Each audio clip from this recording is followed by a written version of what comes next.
Here, and today we're going to be going over our 2.4 module assignment, working with our Auth0 Flow for authorization in Python and node.js. So let's go ahead and get started.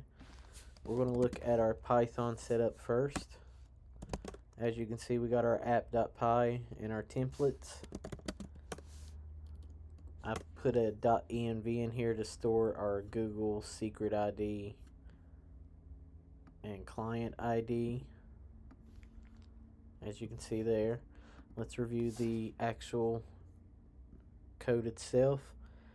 As you can see here, we've covered all our basics to storing our token. There's the route for home and login, our callback, and then we have our authorization for dashboard and settings, protected routes, and then the logout. So let's go ahead and see how this works. We'll do our Python 3 app.py. We will go to localhost 5000 home. Welcome to our application. Log in. It's going to prompt you to log in, which I already have, so it's going to then also ask for consent to accept. You'll accept. And as you see, it takes us to our settings page with our Google avatar loaded. Same with our dashboard. Okay, so that is Python. Let's go ahead and look at our node.js.